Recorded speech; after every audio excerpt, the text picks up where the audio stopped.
Welcome to Hail Varsity Radio, the voice of Husker Nation. Insight, opinion, expertise, with the biggest and best names talking Nebraska across the state. Join the show on Twitter at Hail Varsity and at Schmidt_radio. Call in at 402-466-ESPN or 1-800-825-5865. Here's Chris Schmidt.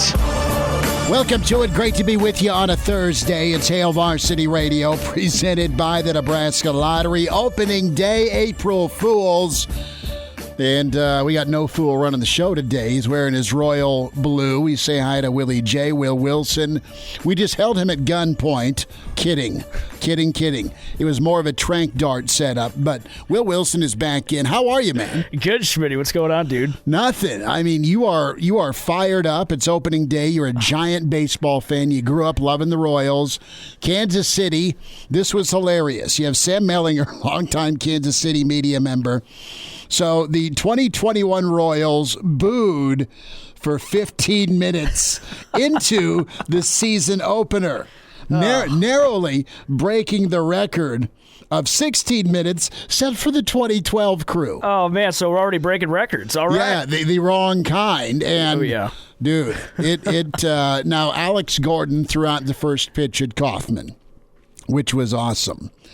And yet Benintendi taking Gordo's spot in the outfield. Little rough for Kansas City in the first. Five allowed. And that includes Benintendi making a great play, narrowly missing a tribute gold glove highlight to Gordon, and then also a play at the plate, a one-hopper laser from the outfield to cut down another run. But, ... Kansas City has come back to tie Uncle Mark Schmidt's Texas Rangers. Unbelievable. 5-5 right now. They both went for two and missed. I'll take it, man. Or a safety and a field goal for complete math. But we'll dive into some baseball thoughts, the magic of opening day, the difference of what a year makes, more spring football thoughts. And, you know, are you expecting a true change from Nebraska football based on what you've heard narrative-wise from the head coach and his assistant coaches? Or as a Nebraska fan, are your arms folded and you're sitting up straight or standing up straight with a stern look on your face just saying, just show me, bro? I mean, that's kind of where I'm at. We'll get into what Nebraska has done and what Nebraska has not done. Look at some of the pass-catching options. We'll get into some NFL draft. We'll make some Major League Baseball predictions. We'll talk about stadiums you've been to or want to get to, and also an idea from Mike Gundy, a fellow mullet brother of yours, Willie J., when it comes to an idea about spring football.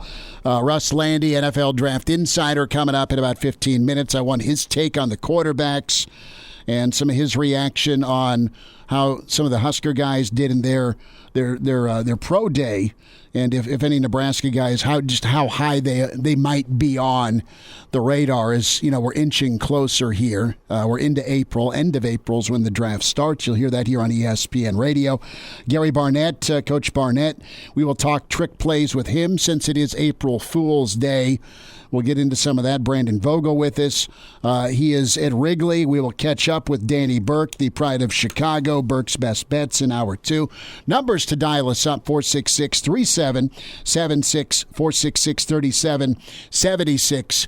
Email chris@hailvarsity.com. If you're outside the Lincoln area, 800-825-5865. Find us on Twitter at Schmidt_radio.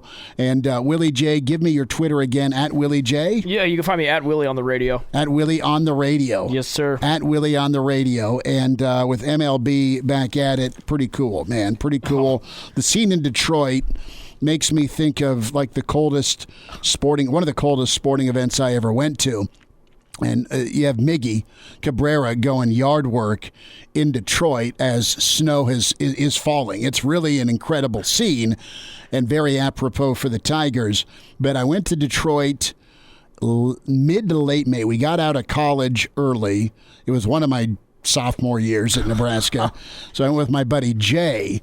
And we went to Detroit. He had family in Detroit. He had family in Chicago. So we saw the Cubs in May. Oh, jeez. And then it was like 5 of us in the old Tiger Stadium. This is like late 90s. Wow. And Jeremy or Jason Giambi bummed me a chew because they were warming up in the outfield. It was Oakland. Yeah. Don't chew, kids. But the point is, I love it. Is like it's just us in the outfield. We go into this dive bar just across from Old Tiger Stadium, and I thought we were all going to get our butt kicked because people are rocking Keno. There's non-filters and Miller High Life rocking, which is fine if that's your beer. But you walk in before a matinee game, and you look up and you walk into the wrong bar. 2 little snot-nosed college kids. But in Chicago in May, we showed up without a coat.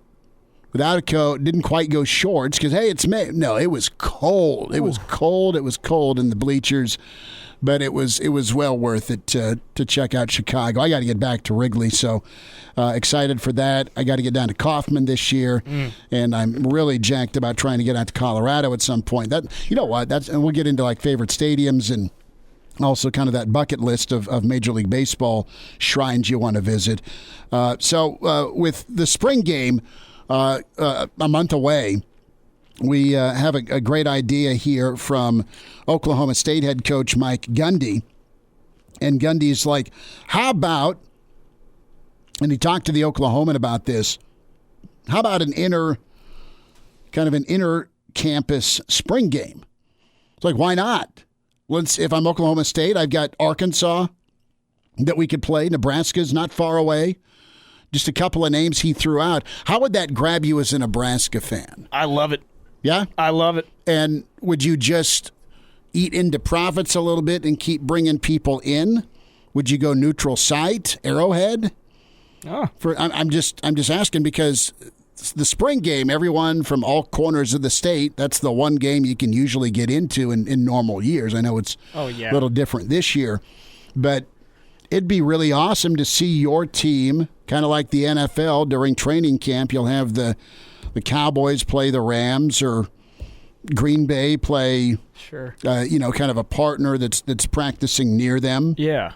Green Bay, Detroit, or I don't quite know the matchups, but it's not uncommon to have your squad against somebody else's squad in the NFL. Has this idea ever been brought up before?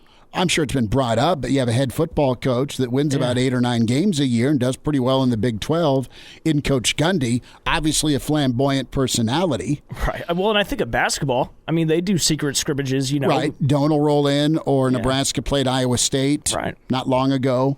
In the the doors are locked. It's only coaches and players for the let's see where we're at scrimmage. Sure.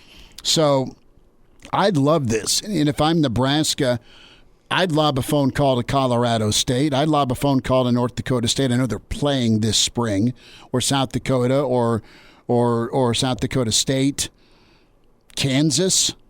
Yeah, I mean, Kansas just down the road, Kansas State.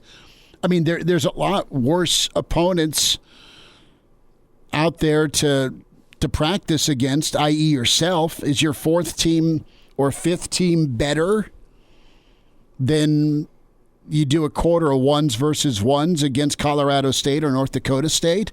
And then you do 2s versus 2s, 3s versus 3s, 4s versus 4s. Now, what's been good historically is you get a few series for your returning starter that someday you pray will be all conference. They go eat a hot dog and everybody else gets in. The spring game's the game where everybody gets to play, and that's why you put in all the work. Now, the downside to this is, are you gonna lose that air quote extra home game? You know what spring football games have been like here. It's been incredible, except for the great flood a few years ago that wiped out the spring game, last year's COVID, and reduced numbers this year. Nebraska and Alabama are always knocking on that door of several thousand, 70, 80, 90,000 people. And there's been some incredible spring game moments. I remember when Adrian got here and how he kind of took the ball and ran, not necessarily literally, but he kind of came in and won over teammates and coaches, and you're like, wow, right? I mean, that stage allowed him, in a controlled setting to kind of set the tone and have a really nice freshman season. So there's pros and cons to it. I love Gundy's attitude. I don't think you do it every year, but some years if you can talk somebody in, there are programs that just don't draw anything for their spring game. That's true. Now, yeah. So what I would say about this, though, about intersecting your spring game here, intercampus spring games, the one thing you do get with the offense and defense that's trying to improve, defense knows what you're going to do on offense a lot of times. Defense is usually ahead of the offense, and you got to just be better on offense, right? To truly get better on offense, you might be better off going against your own crew because you got to be that much better at your execution. Doesn't matter if they know where we're running it, we're still going to run it, right? Yeah. And go get your 5 or 6 yards on first down, hopefully. So something to chew on there. If I were to draft, I would keep it in the region. I'd give Kansas a phone call. I'd give K-State a phone call. K-State usually draws pretty well. I mean, it's a ghost town. You can fire a cannon down in Lawrence, not hit anybody, especially now. Yeah. Roy Williams has retired. Speaking of Kansas, was knocking on national championship doors at KU. Got the call from the Carolina Mafia, the Godfather Dean. Smith said, "You're coming home, Roy." And, 3 national championships and 903 wins later. It's weird to see news like this about a legend and Hall of Famer and Roy Williams retiring on April Fool's Day because immediately you call BS. Other things you've seen today, somebody tweeted out a picture of Adrian Martinez transferring to Tennessee on social media, which was the ultimate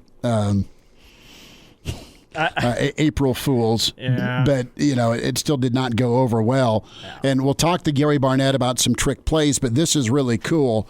A lot of social media love with this play from Nebraska that they ran in the 84 Orange Bowl. When we talk about tricks and fools, well, we all think the U are a bunch of fools, even though they're really talented. But how about a tribute here on April Fools to Dean Steinkuhler? 3rd and a long 5.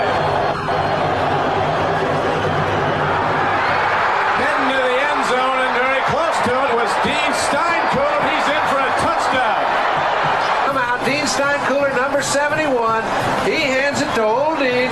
The ball, he didn't hold it. He left it right on the ground. The only way you can give it to a lineman is you got to fumble it. He cannot take it and hand it to him. So what he did is he got it from the center and left it on the ground.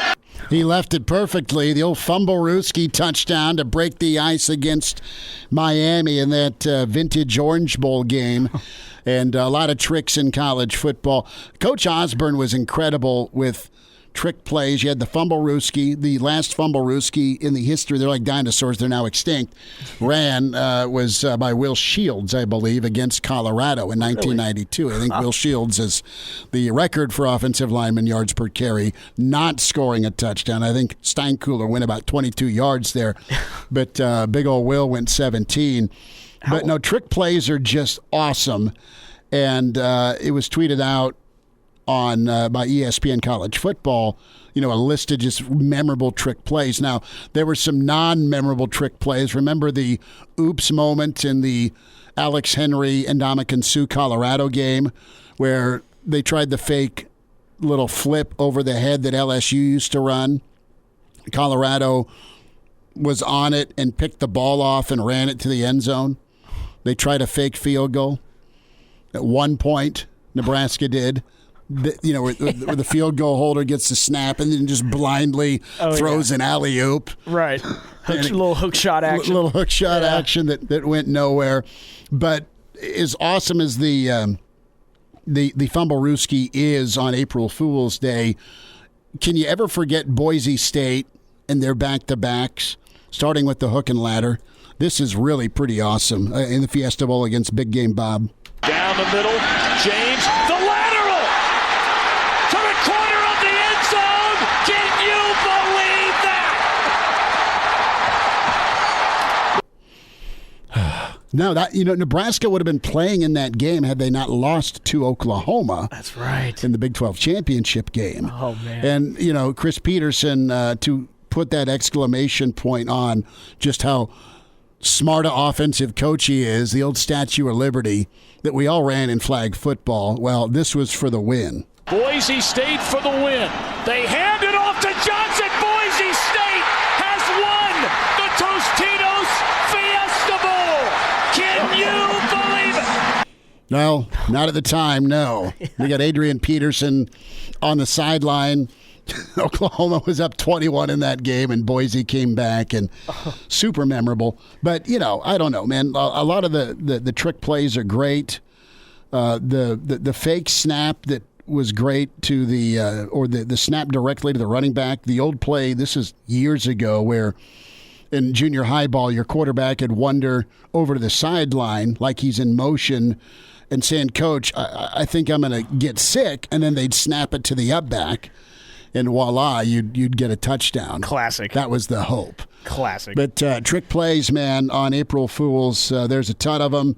If they work, they are forever immortalized. But spring football thoughts on the way. We'll get into some opening day thoughts with Major League Baseball. And, yes, NFL draft. Just who would Russ Landy take? Russ Landy, decades in the NFL as a scout with Cleveland and with the Rams. Also part of the scouting and the CFL. We'll talk NFL draft with Russ, more Major League Baseball, and some Husker football. Gary Barnett coming up. Great to be with you on a Thursday at Hail Varsity. We're presented by the Nebraska Lottery.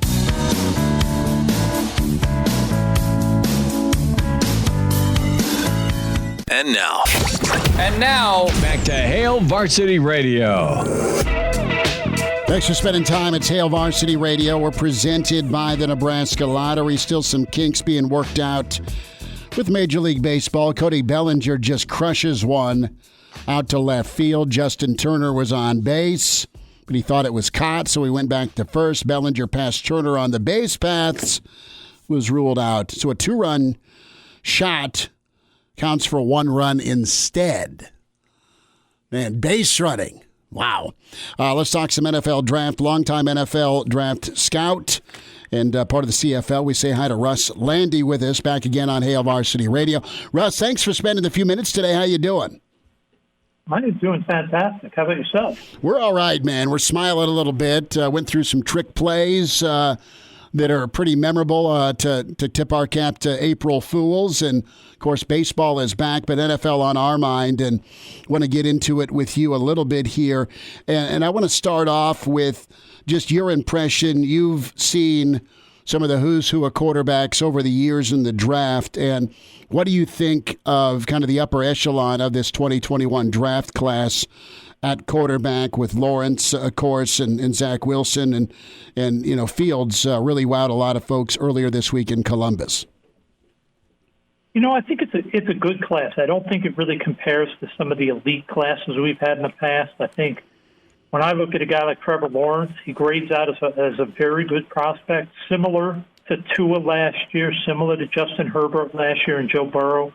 But I don't view him on the same level as an Andrew Luck when he came out of school. So he's a very good prospect. I think with the rest of the quarterbacks, whether it's Wilson or Mac Jones or Justin Fields, I think you have guys that there are a lot of positive traits, but I don't think any of them are in that elite, rare category that you would normally say, okay, now we have 4 guys that we're looking at as superstar guys. I think you have really 3 really good players that have a chance, but there are definitely holes in each of their games that are a little concerning. So to me, it's not a great quarterback class. It's a good, solid one. Give me a little update here. What are some of the holes you see in Lawrence and Wilson and also Fields? I mean, what if you don't mind kind of nitpicking a little bit, what are some of the holes? Lawrence, I'd say, has the fewest holes. When I watch him, I see there are times he's a little bit robotic. Not a lot, but every once in a while in the pocket, he looks a little bit robotic. I think he's a very good prospect. I think he's going to be a high-end starter, like a guy like Justin Herbert. To me, when I look at Zach Wilson, I see a lot of great things, but I also see a lot of times he's throwing on the move, and while he makes some wonderful throws, he also misses throws. He's a little bit less accurate at times than you'd like him to be. And there's a little bit of a sort of, everybody likes to instantly say he's Pat Mahomes, and I always like to say, well, let's take a deep breath. There have been a lot of guys over the last 10 years that were really athletic quarterbacks that threw on the move. one has turned out to be Pat Mahomes. A lot of the other ones have either become good quality starters or have struggled to become starters. So just because you're athletic and you can throw the ball well doesn't mean you're going to be Pat Mahomes. So I like a lot of things about him, but a little bit inconsistent technique-wise, a little bit inconsistent accuracy-wise. And Fields, to me, is just a little frustrating because I think when he's relying on his instincts and awareness and he's comfortable, he can throw a beautiful ball. But there are times when I see him sitting in the pocket, and it almost a little bit like Baker Mayfield. When the longer he's in there, he just isn't as comfortable. And that's one of my concerns with Fields. It's not that I don't think he has the physical talent, but I see some similarity to Baker in that when it's not a quick play where he can sort of make that quick read and rely on his sort of pre-planning from all the work he does and it's just natural instincts. The longer he has to sit in the pocket, I think he just becomes a little less comfortable and a little less consistent with his throwing, just like Baker Mayfield. Russ Landy is with us, Sale Varsity Radio, NFL Draft Insider, also with the CFL. And that's really it, isn't it? A lot of instances you see college offenses, while there are more wrinkles and the NFL has more of a college feel to it with quarterback mobility. You look at Mahomes and what he's done in Kansas City with Reed, and the air raid aspect is where I'll go.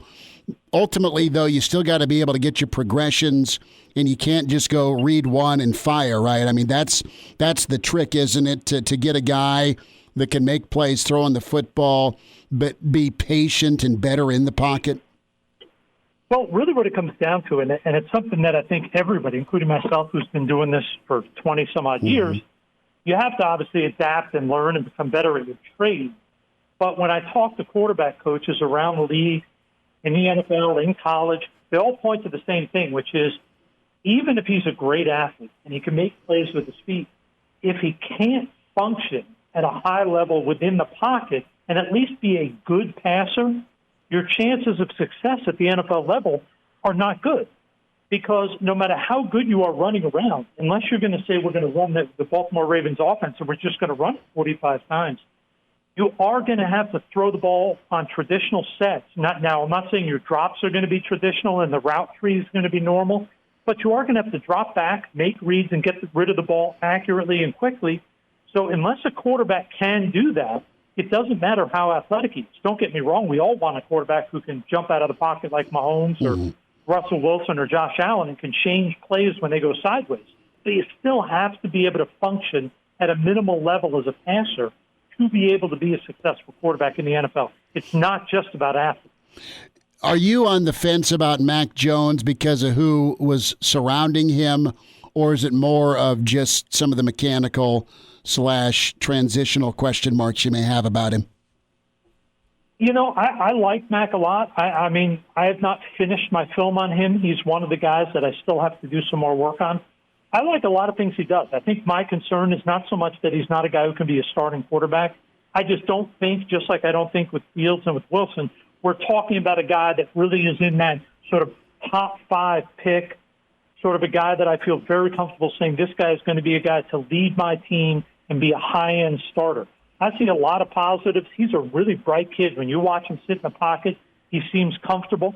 He's got a good arm. I'd like to see a little bit more consistency at times when he throws the ball.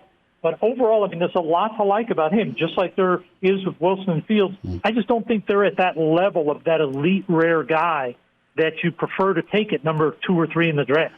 Talk to me a little bit here, Russ, when it comes to looking at quarterbacks. And you've got San Francisco trading up now to number 3 to get one of these quarterbacks.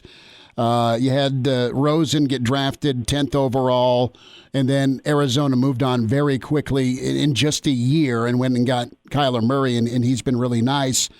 There's less, I guess, remorse right now in the league to hang on with some of these high draft pick quarterbacks, and even the question mark at Tua with Miami, whether they were going to stick with him or not. I mean, there was some talk about Tua, maybe that experiment being done. What's your reaction to kind of this newer trend in the NFL with and Darnold too with the Jets, right? So wasn't that long ago he was drafted very high.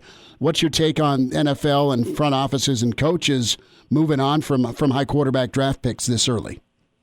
Well, I think in the case of a Darnold, he has gotten put out there. He's gotten a lot of starts.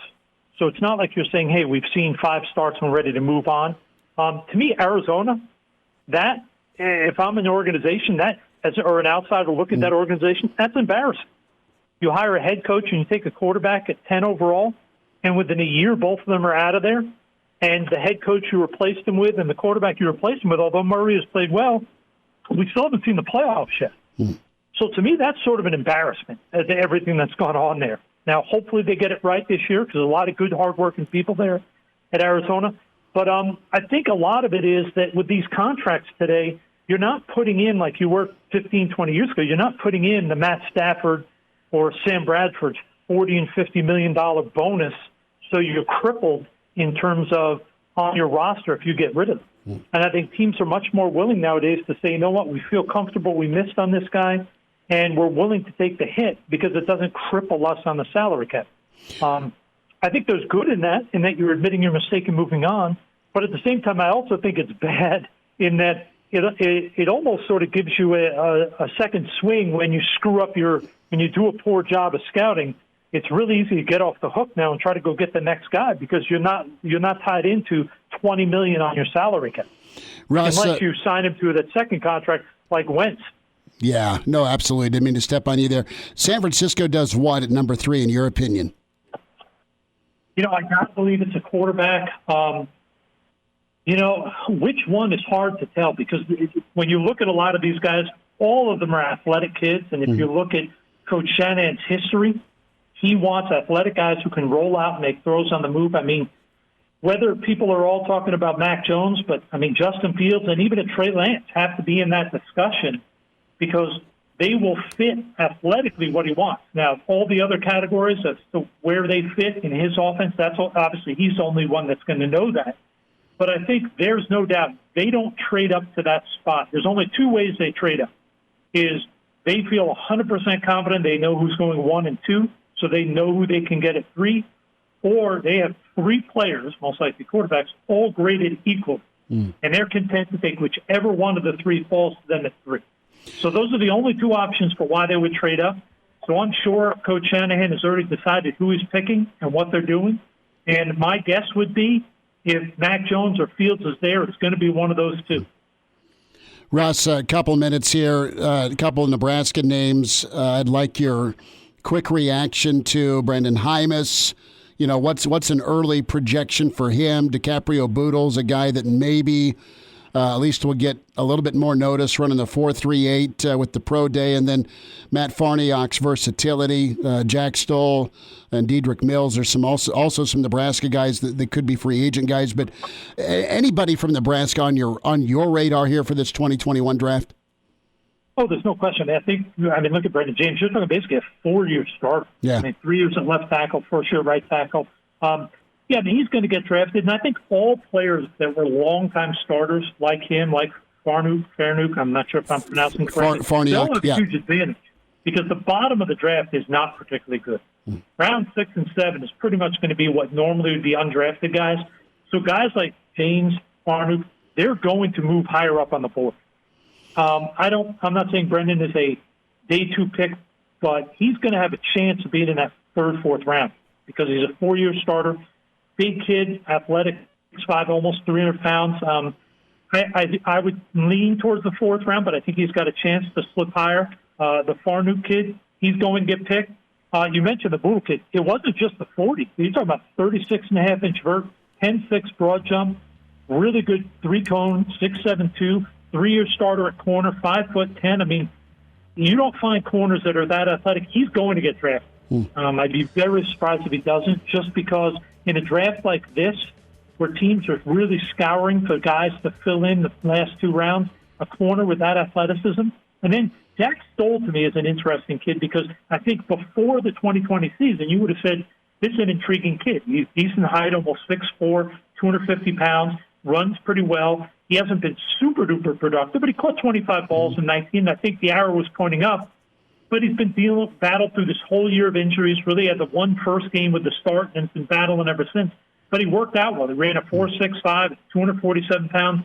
I think he's the guy that late in the draft, someone may throw a dart on. Normally, he would probably be an undrafted guy. This year, I could see him slipping into the last few rounds because, like I said, the bottom 2 rounds of the draft, there's not a lot of talent there. Russ, we'll do this again closer to the draft. Thanks so much for a few minutes today. You got it, Chris. Thanks, as always, for having me on the show.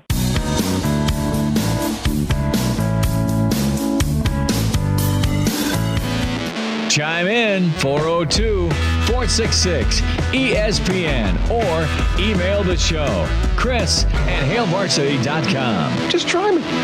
Back to Hail Varsity Radio. Okay, I think we're back on track, but we went a little long with Russ Landy, NFL insider, draft expert, part of the CFL, and we'll get that up on SoundCloud for you. With some great insight on not only the quarterback class, he likes them, but there's no Andrew Luck. That's kind of your bar, right? Are you Elway? Are you Luck? And but Russ was pretty adamant about just the opportunity that's there and some of the wow factor with the Nebraska kids. And he really liked what Stoll has done.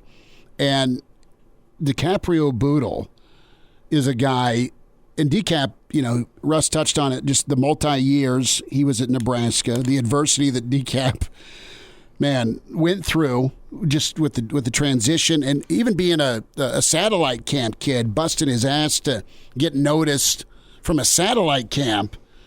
And DeCap's one of those guys that, he ran the 4.38, and you're like, sweet. And he's got good size, Will. But the thing about DiCaprio Boodle is I think he's physical. Mm-hmm. I saw him play and really pop. You go back to, all right, who you going against? Well, I thought DeCap really held his own. There was a play down by the goal line where one of the Huskers got kind of hosed with some pass interference. I think it was right after the Cam Taylor-Britt end zone pass interference call early in that Ohio State game. And you could just see DiCaprio Boodle unload on one of the ball carriers trying to get into the end zone, just stuck him. DeCap's physical. Very physical, and he's got that grinder mentality. And Hymas, he says Hymas 3rd to 4th round. Hymas pretty versatile, and you're going to have a guy like Farniok, and Russ had a little trouble with Farniok's name. It's okay. But he says, Farniok's the guy who get drafted. So potentially 3 Huskers getting drafted were, back in my era, to date myself. It was not uncommon to have 6 to 8 to 9 Nebraska guys drafted, and then a slew of undrafted free agents that would make the squad. Mm-hmm. It's been guys that have been fringe picks, but you have to go back to the 15 draft, where, think about it, where you had Amir go first out of that crew, the 2014 season, 2015 draft, where Amir goes pretty high up in the 2nd round to Detroit. And then you have Vincent Valentine go in the 3rd round to New England. And Vincent spent about 3.5, 4 years in the NFL. And then Randy Gregory go, I think, late 2nd round, if I'm not mistaken. So Amir went before both those guys. And you had Nate Gary that was a guy that was a 5th round pick. And you also have, Josh Kalu. Yeah. He just signed a free agent deal with the Giants, but he's been in the league. Kalu is a late round guy that Tennessee loved because of his athleticism. So now if you get some dudes, really didn't spend much time on Dedrick Mills, but Boodle, Hymas, and Farniok, and then Stoll. Stoll, man, that's the way he got hit low in that Ohio State game that jacked his knee. And for him to battle back like he did and to run a what do you say, 4.6 type 40 with that mullet dragging him down. Mm-hmm. It was pretty big, so that's pretty awesome. It makes you faster, actually. Okay, right? Yeah. It helps you on the court? I think. Okay, it's an intimidation thing? Yeah, right, exactly. There's Will for 3, bang. Yep. You have Gary Barnett going to join us. We'll talk some spring football, some college football with Coach Barnett. Brandon Vogel to hit on the Huskers, and Danny Burke from Wrigley or around Wrigleyville to give us best bets here, some baseball future picks, and the sweet, I should say, Final Four look with some of the numbers. So with Major League Baseball opening day, yes or no, have you ever been able to get down to a true opening day? I never have. I have not either. You haven't? No, and it's 50 degrees at Kaufman, and it's snowing in Detroit. It's sunny and wonderful in L.A., right? And it's you're going to have better weather this weekend here in the eastern part of the state, which is awesome. But, all right, give me your top three stadiums you've been to, 3 you want to get to, and I'm going to go Captain Obvious, but the time of my life that made it special was getting that first trip to Wrigley. It was 1990.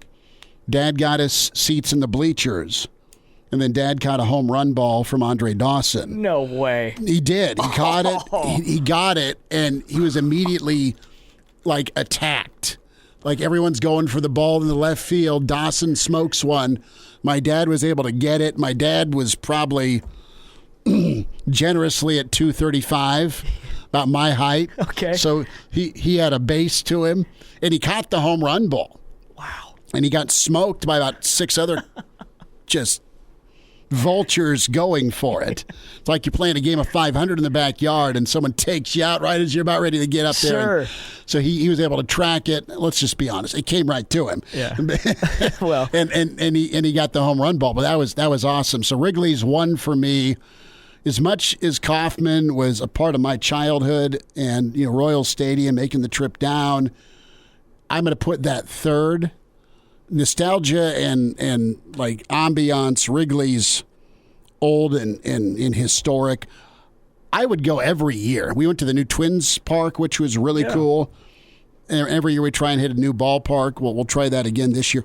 But I'd go back in a heartbeat. And this was pre-gummies to Coors Field. Oh yeah. It is awesome. It is flat out awesome. And I'm not a huge Rockies guy, but when you got the mountains in the backdrop and you got the little the wooded area and pond in center field there, it's sweet. It's beautiful. It is. I got that number 3 on my bin. Okay. Number 2, I got Kaufman. Sure. And number 1, I actually got to tour Oracle Park in San Francisco. How was that? I wasn't at a game, but I toured it. No, it was beautiful, Chris. It was awesome. Beautiful park. Right on the bay. Beautiful day. Oh, it was awesome. Oh, it'd be really cool to see a Giants game. Oh, and to see a splash hit too. How about that? Right. Yeah. Kayakers just waiting out in right field for a Bonds bomb back in the day. And oh yeah. I think San Diego would be sweet. I'd love to check out, because Camden Yards really kicked things off with this new modern ballpark, and Camden Yards is damn near 30 years old now. That's number 1 on my want to go see. Okay, just because of the warehouses, the history, and, sure, yeah, and I've not been to I didn't get to Old New York, the house that Ruth built, sure, Yankee Stadium, and I haven't been to the new Yankee Stadium, but I will get there just because Junior is such a Yankees fan. But my mom and my brother have been to Fenway, and they've been to New York, so. I'm a Red Sox guy, and this goes back to Bill Buckner, and this goes back to Mike Greenwell, and Lord. Clements, and I like Schilling and Pedro and that Red Sox squad, the Cowboy Up crew that finally got a ring. I'd love to go see the Red Sox. I think it'd be fantastic. I've never been to Fenway. I've really never really been to the East Coast, so that's kind of where I'm at. I mean, Boston, New York, and probably San Diego or San Fran would be cool. I think Chavez Ravine would be sweet to see the Dodgers, too. Oh, yeah, definitely. Get a Dodger dog. I want to see a Cubs game on a rooftop. That's what I want to do. Well, homeboy Danny Burke is doing that this weekend. And he said it only ran him like $100. Huh. That's cheaper than going. Yeah. All the beer and brats you can crush. We'll wind down hour 1. Hail Varsity continues.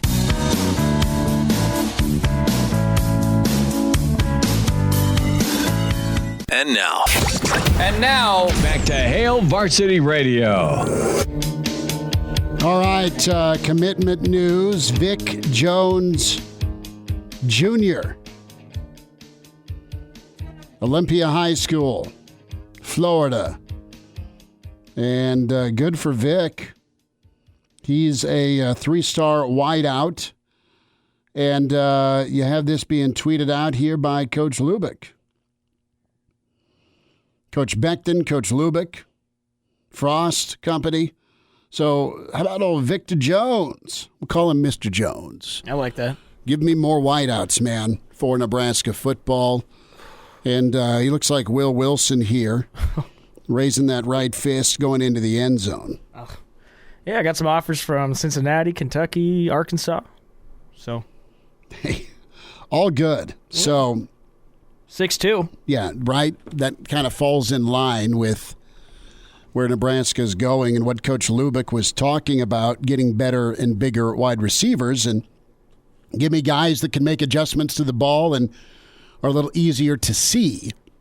Nothing wrong with the little guys. Rondale Moore is a projected second-round pick, out of Purdue.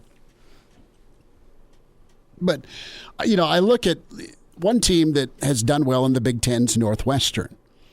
And Northwestern's living off of 2 or 3-star recruits that are really smart kids, and they get developed.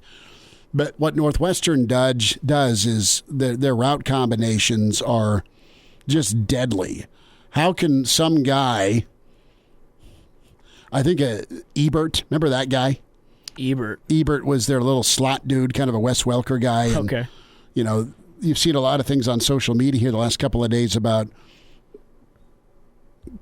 losses to different programs, or like worst upsets for a program or a highly ranked squad. Well, this was on Twitter, and just the shocking upsets when Pete Carroll got upset by Jim Harbaugh. They were a 42-point favorite, like in 06 or 07, and that was USC's like most head-scratching loss to a non-ranked team. Well, Nebraska's happened their first year in the Big Ten, where they just got done smoking Michigan State and just demolish them, absolutely crush a really good Spartan team that ended up playing for the Big Ten title. And the following week, here's little old 3-5 Northwestern that rolls in, and they beat Nebraska 28-25, and they had Ebert, this little dude in the slot, that just outran the entire Nebraska defense for the go-ahead final death nail type touchdown in a traditional back-and-forth Nebraska-Northwestern game. But he was one of the little guys. But back to the Northwestern, what they do is they just do a superb job of getting guys open and run those damn natural pick plays with crossing routes. Well, you hear Nebraska and Coach Lubick talk a lot about crossing routes. You've got Toure that's going to be in the slot. They like the idea of running him across the field because of his size. Well, you get a recruit here with Victor Jones Jr., and it's 6'2". Not that he's, I'm saying, in the slot, but I'm just saying you have more body types like that because Nebraska fans, if things go well and the offense steps up and you get the ability to play cleaner football, you've got the athletes. You've got 6'2", 6'3" guys, and Manning and Toure in the slot and Xavier Betts at 6'2". That's a big group of receivers, and whenever Victor Jones gets to Lincoln, we'll try and run him down tomorrow and kind of get his story on the commitment. But a guy on Nebraska's radar, they pull the trigger, and he pulls the trigger and finds his way to Lincoln. Some more college football thoughts. Gary Barnett on the way. Brandon Vogel coming up hour 2 with Hail Varsity. Welcome to Hail Varsity Radio, the voice of Husker Nation. Insight, opinion, expertise, with the biggest and best names talking Nebraska across the state. Join the show on Twitter at Hail Varsity and at Schmidt_radio. Call in at 402-466-ESPN or 1-800-825-5865. Here's Chris Schmidt. Back into it, hour 2. It's Hail Varsity Radio, presented by the Nebraska Lottery. We say hi to the former head football coach, Colorado and Northwestern Hall of Famer, and it's been a while. It's great to talk to Gary Barnett again. Coach, how we doing? Doing okay, Chris. Just down here in Arizona, enjoying the weather and playing some golf as much as I can, and watch the basketball games. Spring ball just started, so I'm watching the video of that at CU practices and staying busy. I bet. And spring football got underway here in Lincoln as well. We'll get there in a little bit, but it is April Fool's Day, and I want to get your take on, I guess, the best trick play you've ever seen or pulled off. Well, that's a good question because that was one of my deals. I had a million of those things. Did you? Some worked, some backfired. I had one backfire in the Big 12 championship game Texas, we had a 14-point lead, and my son was working for the Patriots at the time, and John Harbaugh was a special teams coach, so he got to help Harbaugh. So he found this play that was just absolutely great. So he sent it to me, and I put it in just prior to the Big 12 championship game, and we're up 14 points. It's either, I think it's the fourth quarter, and it's 4th and about 7. So I should punt it, but I thought, nobody in this stadium thinks I'm going to fake this punt. And if I do, the game is over. Game, set, match. Well, Mark Mariscal was a great punter and a great kickoff guy and all that sort of stuff. But anytime you put the situation, the execution in the hands of a punter who is sort of single-focused, and that's just what happened. He threw a pass. It was a pass, and it was wide open, and he threw it to Texas. Oh, man. So Texas then comes back, and Major Applewhite comes in, throws 2 touchdowns, and now all of a sudden we have to drive to win the game at the end. So when I called for it over the headset, my coaches went, "What?" Anyone talk you out of it, or try and talk you out of it? Oh yeah. Well, it was too late, and so I could have called timeout. And my son was at the game watching. And when he saw it happen, he almost jumped out of the press box. No. So, anyway, that was the one that didn't work. The one that did work was probably a really good one we pulled off at Oklahoma State against Bob Simmons, a good friend of mine. It was a throwback screen to the quarterback. But we had them all. I tried all of it. So the one I really liked, though, was when the punter would step back and act like he's going to punt and then throw the ball.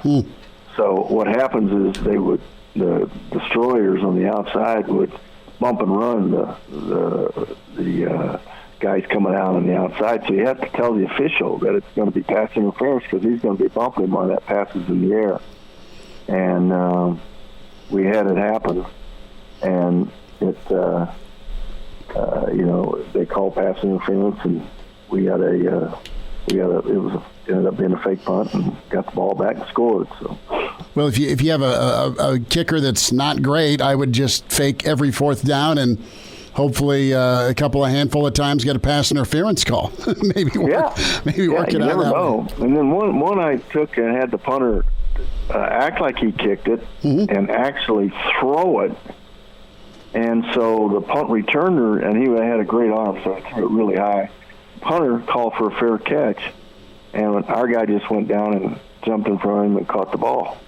So he didn't know it was a pass. He thought it was a kick. So, we tried them all. Those are pretty good. We think of the Fumblerooski in Lincoln here, right. The Bouncerooski that Irving Fryer pulled off, and then I think the Bummerooski was where I think Bobby Bowden pulled that off against Clemson a while back, where it's kind of a quick up snap to one of the up men, your fullback in the punt formation that worked well. And I think of the Boise State hook and ladder and Statue of Liberty. So, yeah, on April Fools, it's fun to talk some trick plays. Gary Barnett's with us here on Hail Varsity Radio. Coach, when it comes to spring ball, I've taken a couple things with me here early in sessions with some of the Nebraska assistants, and it's nice to see the coaches again. But one thing that Nebraska's O-line coach Greg Austin talked about was finishing blocks, holding on to blocks, and one adjustment that's been made with Nebraska's practice, and instead of focusing so much on tempo, it's okay, let's let our offensive linemen hold on to blocks. It feels like there's been some adjustments made by Nebraska and Coach Frost going into year 4, not only with what they're doing at practice, but also just some of the verbiage. And I know it's just words, you need to see actions, but Nebraska's really talking for the first time in the Frost era about fundamentals. They're also talking about accountability and attention to detail. And I guess better late than never on some of those things, but just a bit of a different feel here. And talk to me a little bit here about just some of the trial and error that goes on as a coach, where you can make adjustments, and specifically with corrections, right? What did you do? Did you run it again if the play wasn't practiced to your liking, or did you correct after the fact? No, it was always running again for me, especially in the spring. Yeah. And, we never worried about tempo in the spring. We did some experimentation with position changes. We did some experimentation with formations. But for me, it was always fundamentals in the spring. And the only time I strayed away from that was if we were going to play a wishbone team in the opening game, for example, then we try to get a week or 3 or 4 practices against the wishbone, but real fundamentally in the spring, so we could get it on tape and then use it, evaluate it over the course of the summer and into the fall. But it was always about fundamentals. And, for me, spring ball was always about the guys who were trying to be starters, trying to be backups, and a little bit about guys who were already good that wanted to get a little bit better, but it was more about developing everything else, because you always need depth, and you need fundamental depth. And so for me, that was sort of my approach to spring. Gary Barnett's with us, Varsity Radio. Coach, can you reverse the turnover trend? I know that's talked about, wonderful, but Adrian's really talented. Adrian's also played hurt, but Adrian's had a lot of turnovers, and that's something I know he is very cognizant of. Are you kind of what you are at this point in your career with the turnover bug, or is that something that truly you can make a jump at and still play free and fast as a multi-year starter at quarterback? Well, I think it's a combination. I think you are. He takes some chances, and you don't want to spoil that, because as many mistakes as he makes taking those chances, he makes big plays taking those chances. So, it's one of those things where it's like the light bulb's got to go on for him, where he reviews the stuff that he does with help, coaching, but and says, I really don't need to take this chance, or I really don't need to try to do that. There's a better alternative. And when he discovers it, not when he's told what it is, but when he discovers that that's something he doesn't have to do, or there's something he can do to prevent the turnovers, that's when the light bulb goes off and becomes a really valuable experience.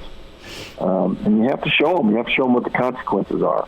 And he's got to be aware of those consequences, and he's got to choose at that point in time whether or not he's willing to take a chance on suffering those consequences. And, that's all really between Adrian and quarterback coach and as they go through the spring. But I think you can mature a little bit out of them, but it's only because you look at it differently. You make it a conscious decision. You're not going to take that chance in this situation. So, and you break down all your turnovers to see exactly why. If you can see why it's happening. Is it happening in the run game? Is it happening more when he flushes? Is it happening more when he's not sure? Is it what is it that he's trying to do that ends up in those mistakes? And it's not that difficult to avoid those situations or even work on improving them, but sometimes it just takes avoiding taking the risk at that point in time. Gary Barnett's with us, Varsity Radio, talking spring ball. Coach, it's been a couple of weeks, but what was your reaction, or did you pay much attention to the national thoughts and the narrative of Nebraska and Oklahoma, and we call it, Soonergate, where there was about 6 hours on a Friday where it sounded like Nebraska was trying to get out of the Oklahoma game this weekend, or this season? I watched. I heard about it, read a little bit about it. but it didn't resonate real large with me. I figured it would work itself out. Mm-hmm.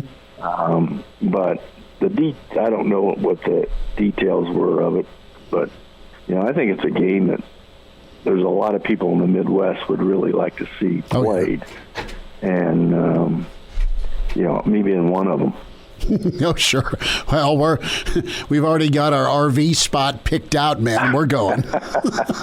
We're going to go drink all of Switzer's wine, too. So, I mean, but Gary Barnett's with us. Coach, a thought here. Mike Gundy was talking to the Oklahoman, and he brought up the idea of Okie State maybe taking on an Arkansas or a Nebraska. Could you or did you ever think about scrimmaging another team during spring, not just your own kids, but maybe a Colorado versus a New Mexico State or Montana State, or I'd love to see Oklahoma State and Nebraska. I think Nebraska needs to worry about Nebraska this spring, but I think in some future springs, maybe it's a great idea. Was that ever explored? Well, I think the only advantage to exploring that is you have half the chance of getting somebody hurt, because you're only putting your players out there on half of the field. Right. So I didn't really want to do it. I really sort of liked the fact that our defense always knew what our offense was going to do. Gotcha. And so that made it harder. So they had to force it sometimes, or they had to really work against somebody who knew where the play was going, and so they had to block it a little better. I think it works the other way for me. I like that better. And the same thing defensively. Defensively, they know the offense knows what they're going to do, and so they now have to learn to break a little faster. They have to, shore up any weaknesses that they have. They expose the weaknesses that they have because they know so much about each other, each side of it. So I was always more in favor of working against ourselves and, making a road trip or doing something like that. It's only 15 days. To me, it wasn't worth trying to create a game for. Gary Barnett with us. Coach, we'll wrap up here shortly. If Gary Barnett's an NFL GM, what quarterback are you taking here? You've seen most of these guys do their pro days, and I know Fields was pretty impressive. I know Zach Wilson looked great, and then Trevor Lawrence is Trevor Lawrence. Who do you like best out of this draft coming up? I'll tell you, I think it's those three kids, Zach Wilson, Trevor Lawrence, and Justin Fields, are just about as good as you're ever going to see in a batch of quarterbacks. Mm-hmm. I don't know how you choose between the three. I know San Francisco has made all these trades to get Justin Fields, and I don't blame them. I think you go out, you do whatever you got to do to get any one of those three. If I said I had to pick one, the Wilson kid to me just looks like Steve Young. Okay. And he looks like a guy that's going to play in the league for 15 years. I like the length of Trevor Lawrence. Mm-hmm. So I don't think you can go wrong with any one of those three guys. Coach, last thought here, and I know you coached with him for a long time, Les Miles. What's your takeaway with what went down at Kansas? Well, it's a tough situation. I think Kansas jumped the gun when they hired him. I think that it was a lot of the criticism that Jeff Long's gotten for hiring a friend and not vetting it is accurate. And I just think Kansas made another mistake, and that just seems to be their history as well. They're throwing a lot of interceptions over in Kansas. Did you reach out to Les at all after the fact? I did not reach out to Les. I had lunch with Les this summer, so I did not. I did not do that. Coach, best to you. Get the golf going, and we'll get caught up again maybe next week, get some Masters thoughts from you. But thanks for a few minutes today. All right, Chris. Good being with you. Gotta love Coach Barnett. Good stuff on spring ball. Thoughts on getting better at the quarterback spot from turnovers. And Coach loves those quarterbacks this draft. Brandon Vogel coming up. Hail Varsity on a Thursday, presented by the Nebraska Lottery.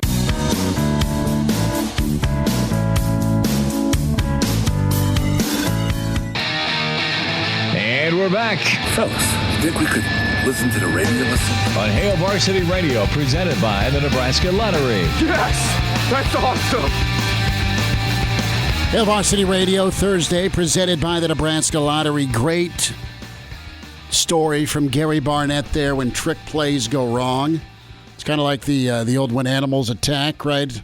Late night TV.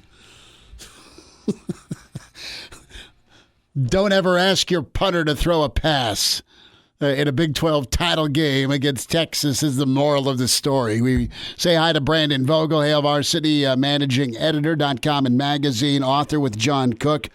Dream like a champion. Vogues, have you been parked with a tall boy? I know you do work, but I'm saying since it's opening day and knowing that you and I both grew up on WGN, have you been just hunkered down with some peanuts and Cracker Jacks and a brat and a tall boy today? I haven't actually.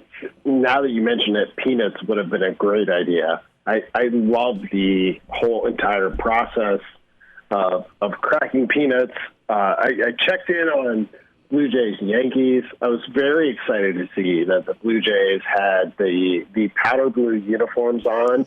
Yes. But it's with spring football starting later, it's unfortunately been too busy to fully enjoy opening day. That's it. I've kind of been torn. How much baseball time do I spend? And we got to hit spring ball. And I never was gutsy enough. My brother could pull it off, but I never felt like I could take the dive into going north of the border for an MLB cap. Those Toronto hats always look sweet. And then the Montreal pinwheel hat was really cool as well. But I never went, oh, Canada with my MLB lids. Yeah, I own and previously owned. Thankfully, I got rid of some of them, but probably not as many as I should have. I was a hat guy, and that Expos hat. Even though, like, conventionally it's not that great looking, there was just something about it. You're like, yeah, I don't know what they're doing up in Canada, but this is cool. Yeah, no, absolutely. Joe Carter, Muddy, got to ride the bus with Tim Johnson with the Salt Dogs for 2 weeks, man, and he kind of revitalized Toronto after their back-to-back World Series wins. So it was great to hear Toronto Blue Jay stories with Roger Clemens, and I think they had Delgado on that roster, and a lot of margaritas with Tim Johnson too was fun. But no, it was good, and to bring us back home to spring football, enough MLB, unfortunately. But I like Victor Jones Jr., man. This is a kid that Frost has been on since Central Florida, his Central Florida days. So we're long haul here, a 6'2" wideout, kind of out of the blue a little bit here. But, man, sign me up for more tall wideouts, folks. Yeah, definitely. So he's got that size, and when you think about that, to kind of hear about that, like, that's really early for a prospect of his age for them to be like, so what was he, in 8th, 9th grade, maybe, when they were at UCF, like, and so I, like a lot of people, was totally unprepared for this and just went and watched his huddle highlights within the last hour. And I was like, okay, all right.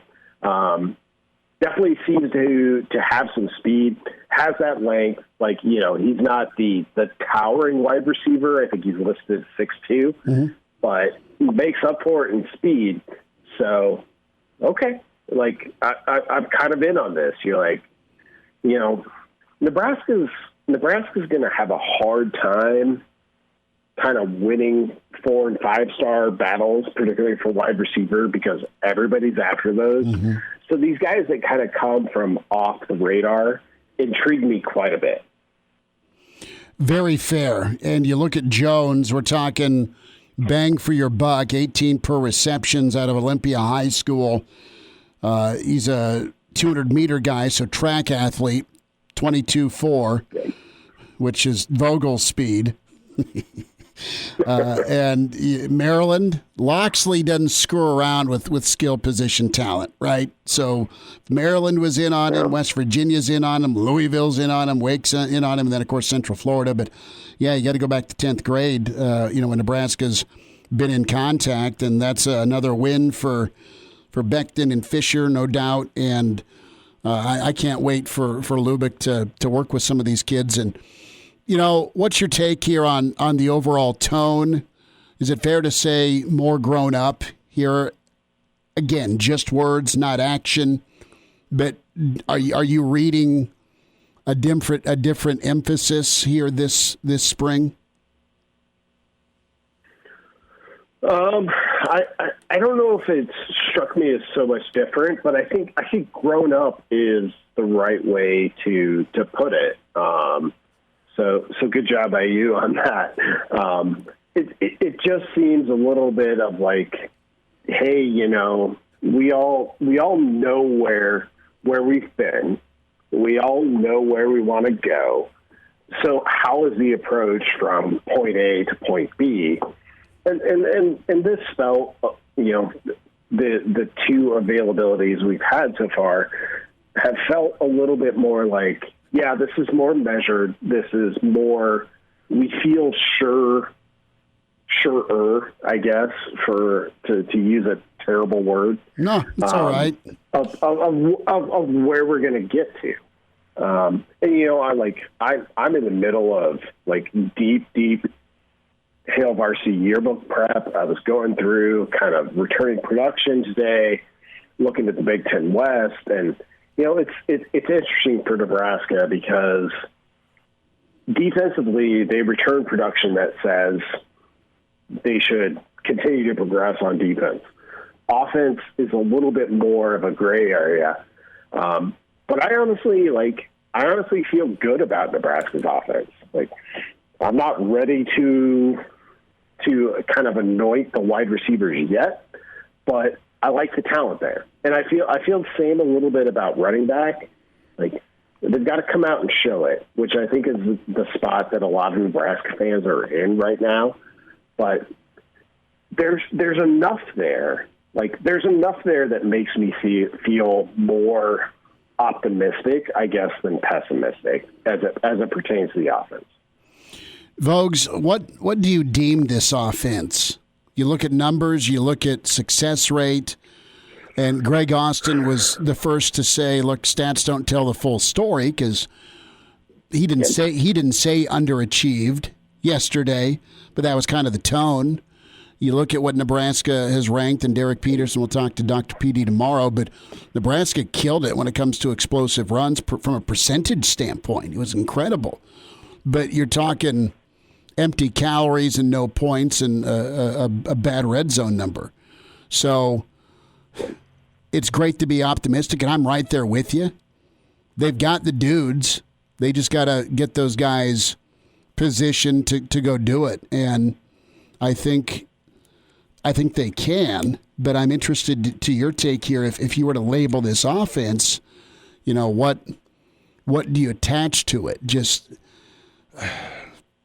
underachievement, or just kind of on the verge, or where do you sit with that? Kind of a weird question, but you're either optimistic or pessimistic right now, and spring is about hope springing eternal, right? To get y'all fired up for the fall. So, where are we what are we gonna stamp here with this offense here, move it in, and we can be swayed one way or the other based on what we see with the spring game too. Yeah, no, it's a really good question in my opinion, because this offense. So when Nebraska hired Frost from UCF, so we're all in NCAA tournament mode. So I'm going to use a basketball metaphor here. Mm-hmm. Like, at the point that this coaching staff came over, you're like, well, at UCF they shot 38% from three. And thus, we think they will shoot close to 38% from three at Nebraska. And I compare explosive plays to the three-pointers in basketball. They haven't done that. In fact, their best year with that was 2018, and it's gone down the past 2 years. So I enter this spring football session / off-season thinking they've got to get more of those big plays. But it's tough because it's sort of like saying, hey, go out and shoot 38% from three, which great. Like every team in the world would want to do that, but it's hard to just make that happen. So some of this is like trying to figure out how do we kind of prime the pump for explosive plays, knowing that at some point, like the shot's going to go in or it's not going to. Like you don't have ultimate control over that.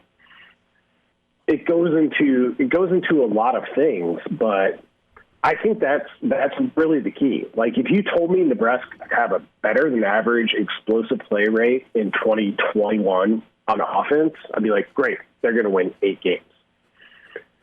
I don't know if they can get there, and we're trying as collectively, myself and as a staff, to ask the coaches about this because it's, I think, in my opinion, such a glaring. I don't know if I want to call it a weakness because they haven't been that weak. They've just been below what you would have thought coming from UCF. How do you get those plays? Like, how do those plays happen? And I think that's really the key to 2021 as a whole. Vogues, I got less than 60 seconds, but I think what we're seeing is you can get explosive plays in this offense. The difference is the defenses you're going against, they may allow you to crack them, but you ain't getting a house call on it. That's a big difference. It is a big difference, and I think there is a difference between the AAC and the Big Ten. That being said, like even if those plays don't go to the end zone, like even getting the 20-yard gain. And the big thing for me as I look at this is they got almost none of them in the passing game. Right. Like they would get some in the run game, and most of those would be from the quarterback. You want more of those from the running backs, but they almost got none of them in the passing game. How does that change? That's really question number one for me as it pertains to Nebraska football in 2021. Beautiful. Vogues, we'll talk more Saturday with the weekend edition. Awesome to chat with you and get a little time for baseball today, all right? Sounds good. Thanks. There he is, Brandon Vogel, managing editor, HailVarsity.com and magazine. Let's head to Wrigley, or maybe a tavern near Wrigley. Danny Burke, Pride of Chicago, is on the way.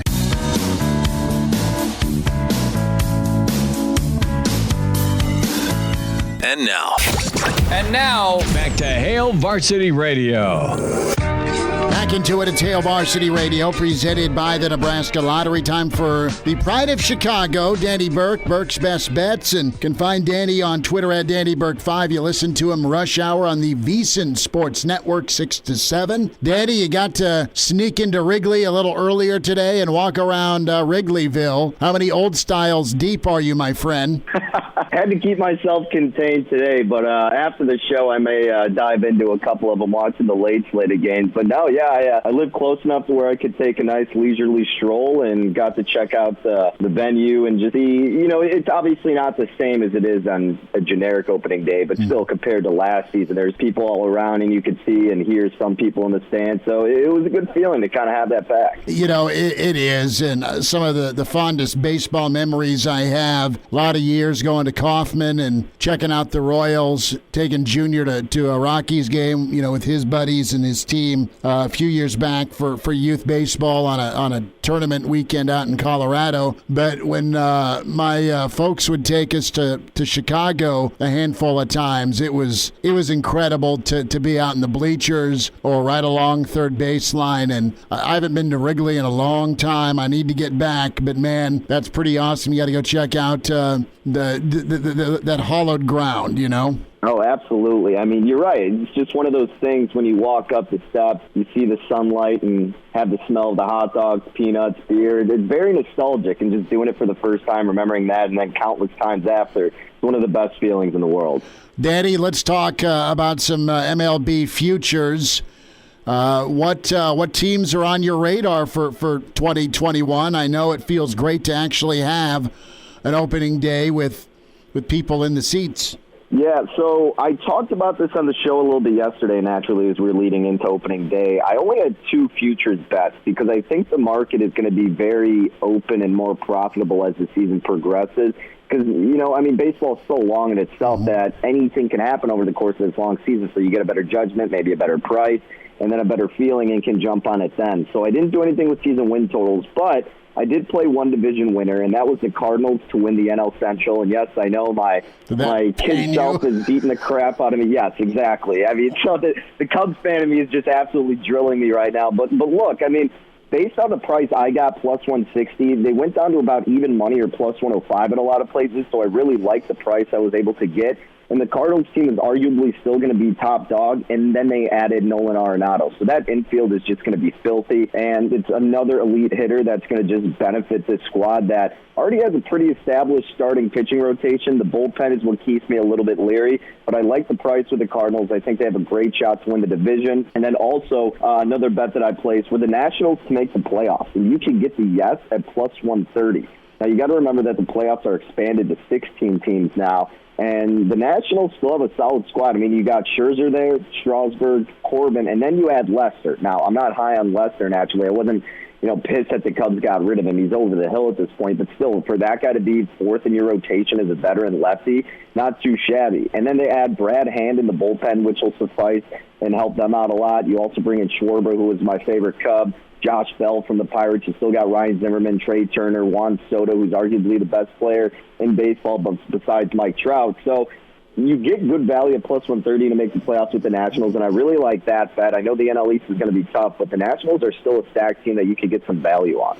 What kind of value is out there for some props where you can take the Yanks and the Dodgers versus the field? Any investigation into that? I didn't get into those too much.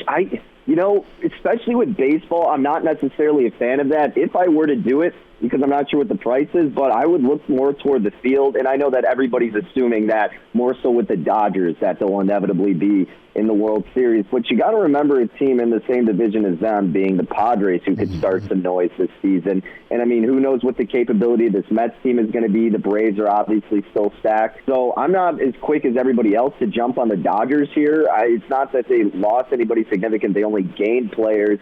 And Trevor Bauer being the big name, of course, and you're going to get David Price back. But again, Schmidt, I mean, any injuries can happen over the long course of this season, and who knows if their offense hits a drought. We've certainly seen it happen to the Cubs every single year after they won the World Series. So I'm not necessarily riding the short shot in L.A. at this point. Danny Burke's with us. Burke's Best Bets, his show Rush Hour 6 to 7 on the VSiN Sports Network, iHeart Media as well around the country.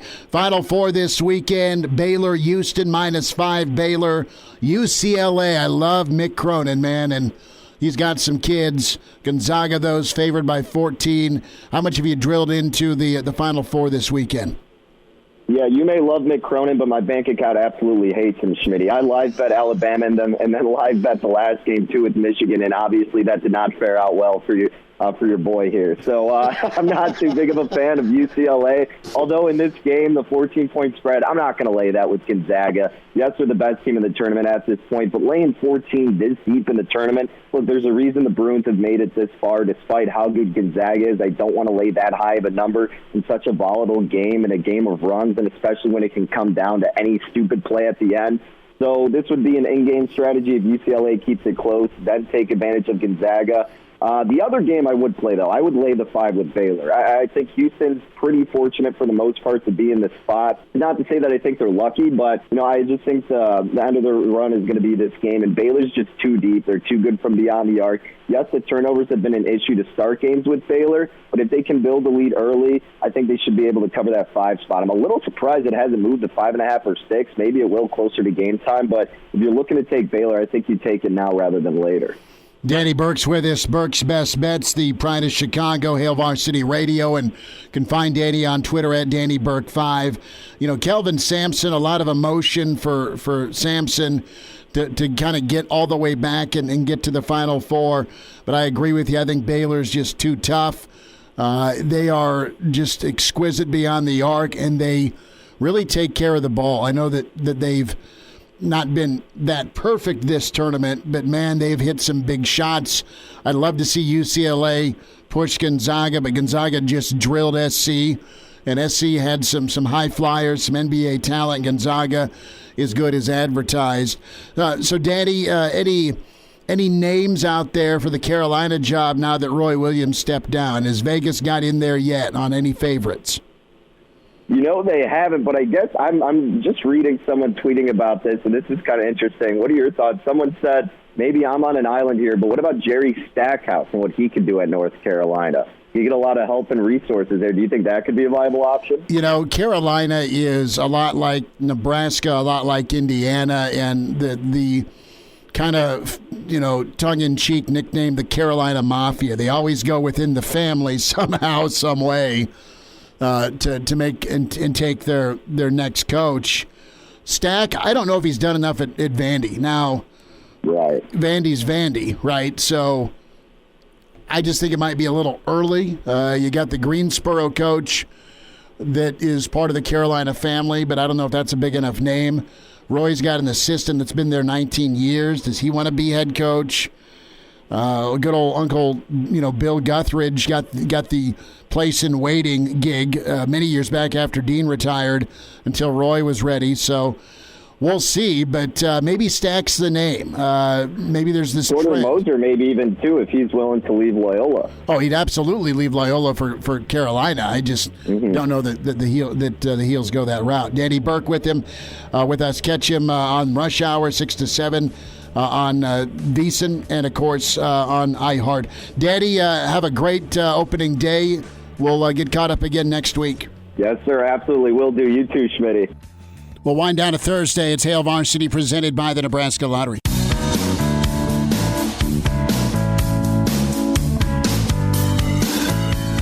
He's in his 30s, but sounds like he was born with a stogie in one hand and a brew in the other. Now, say my name. It's Schmitty on Hail Varsity Radio. I got the body of a taut, preteen Swedish boy. Back to you, it's Hail Varsity presented by the Nebraska Lottery. Championship Monday. We are down at Longwells, 4 to 6 Roadshow with Hail Varsity. Your chance at Chris Stapleton tickets, Salt Dogs, Jet Splash gift cards, restaurant cards, and, of course, your chance to win a 4-pack of seats to see the Royals this 2021 season. Eats, beer on tap, the Megatron. Going to be a part of the party with us. Will, you're going to be down there with your mullet, correct? I will be there. Beautiful. I will be there. Yes, sir. Beautiful, beautiful. We are working on getting that Home Innovation Spa hot tub. I dream someday down in the rail yard so I can relax and watch the Royals and then go in and get a beer from Longwells. We say hi to Deb, the spa lady. Deb, are you biting your fingernails? The Royals have surged ahead 10-8 now.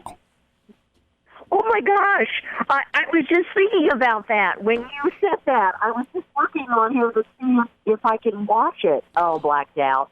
I see. KFOR will take care of you. KFOR will take care of you with the game on the radio. I'll get over there listening. Yeah. Well, I'll say this, man. Royals were down 5-0. It started out bleak, but now it's like Mahomes is running the offense or something.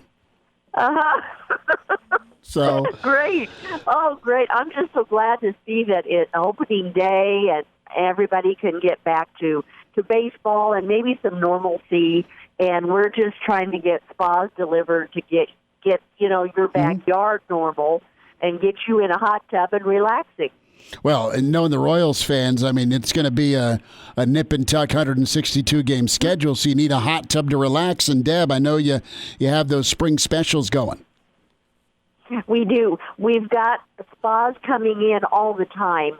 I know that, the lead times are long, and we're doing our best to have patience with us.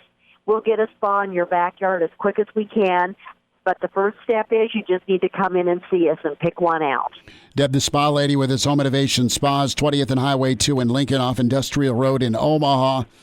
And spasonline.com is where you can log in. What people need to do, Deb, is pull the trigger, go pick out a spa, a swim spa, an 8-seater, a 6-seater, the 2-person, whatever you want. Deb, you'll show them, and you'll treat them great, like you have for 3 decades. Yeah.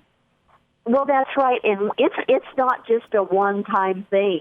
We have a relationship for many, many years. We're always there to help out, and different chemicals, different products. So yeah, we get to know our customers pretty well and become friends with everybody. So come in and see us, and let's start that relationship out and get your spa ordered, get it in your backyard, and start enjoying it. You even have some royal blue, I would believe, some different blue colors. Oh, yes.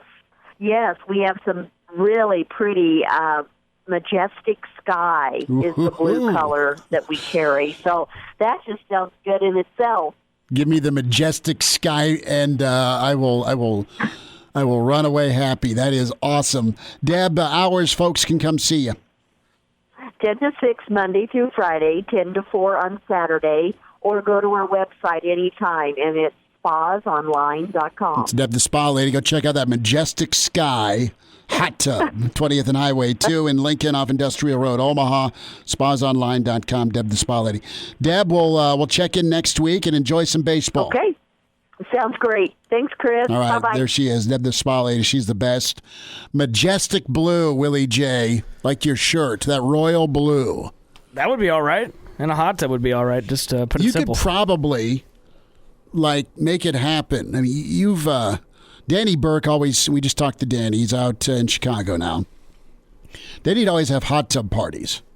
And I'm saying, did you ever experience a hot tub party? You're a college student. A few times. That's one of the reasons I checked out Colorado State. They had one of the biggest hot tubs on campus. So that was your recruiting draw? Yes, didn't have the grades, but had to check it out. And?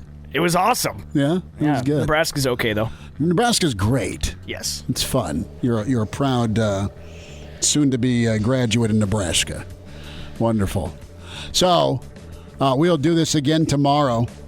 And be ready. More thoughts. We may even check out Victor Jones Jr. on the show tomorrow. And we'll check in with Jay Moore. More spring football thoughts, more Major League Baseball. Talk to you on a Friday with Hail Varsity.